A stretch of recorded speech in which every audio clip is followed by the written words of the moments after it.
নমস্কার বন্ধুরা, সনাতনী শ্রাবন্তী চ্যানেলে আরও একটি নতুন ভিডিওতে সবাইকে স্বাগত জানাই। আজকের পর্বে আমরা জানব দেবী লক্ষ্মী কে, কেন আমরা দেবী লক্ষ্মীকে আরাধনা করি। দেবী লক্ষ্মী হলেন হিন্দু ধর্মের একজন গুরুত্বপূর্ণ দেবী। তিনি সম্পদ, সমৃদ্ধি, সৌন্দর্য এবং ভাগ্যের দেবী হিসাবে পূজিতা হন। তাকে প্রায়শই বিষ্ণু সহধর্মিণী হিসাবেও বর্ণনা করা হয় এবং তিনি ত্রিদেবের একজন।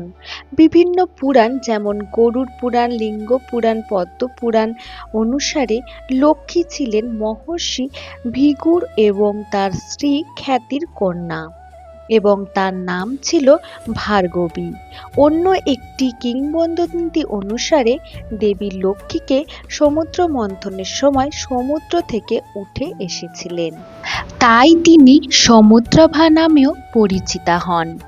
লক্ষ্মীর বিভিন্ন রূপ, তার ৮টি রূপ রয়েছে, যেমন আদি লক্ষ্মী, ধনলক্ষ্মী, ধান্যলক্ষ্মী, গজলক্ষ্মী, সন্তানা লক্ষ্মী, বীরলক্ষ্মী, বিদ্যালক্ষ্মী ও বিজয়ালক্ষ্মী। বিভিন্ন ক্ষেত্রে ভক্তদের সমৃদ্ধ ও সুরক্ষা প্রদান করেন।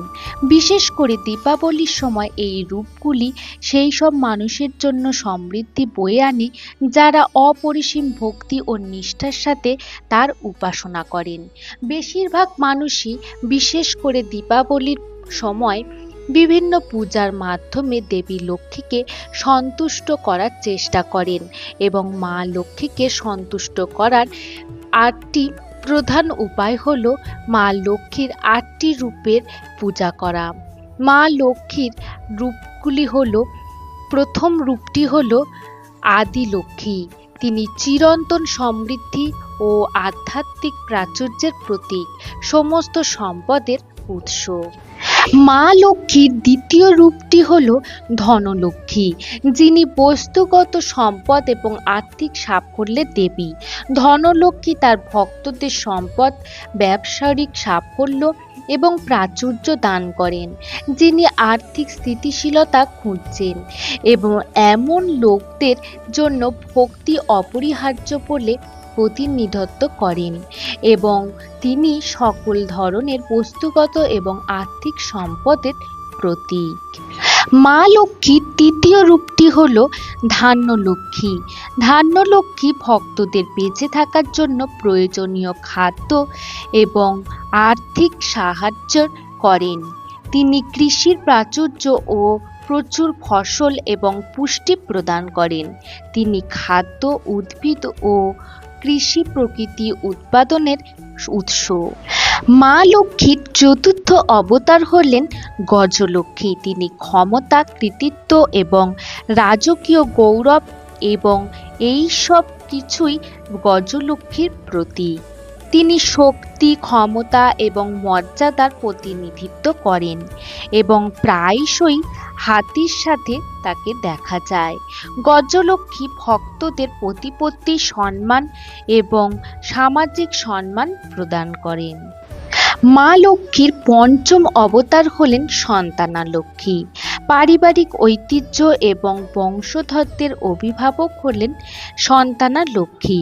তিনি তার উপাসকদের উর্বরতা, সন্তানের স্বাস্থ্য এবং নিরাপদ প্রসব প্রদান করেন।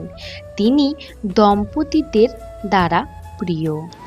মা লক্ষ্মীর ষষ্ঠ অবতার হলেন বীরলক্ষ্মী, যিনি ধৈর্য লক্ষ্মী।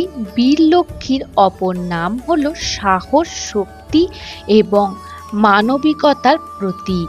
তিনি সাহস, দৃঢ়তা এবং চ্যালেঞ্জে জয় করার ক্ষমতা প্রদান করেন। মা লক্ষ্মীর সপ্তম অবতার বিদ্যালক্ষ্মী। তিনি জ্ঞান, শিক্ষা এবং জ্ঞানের দেবী হলেন বিদ্যালক্ষ্মী। যার শিক্ষাগতভাবে সফল হতে এবং ব্যক্তিগতভাবে উন্নতি করতে চান তারা বিদ্যালক্ষ্মীর উপাসনা করেন।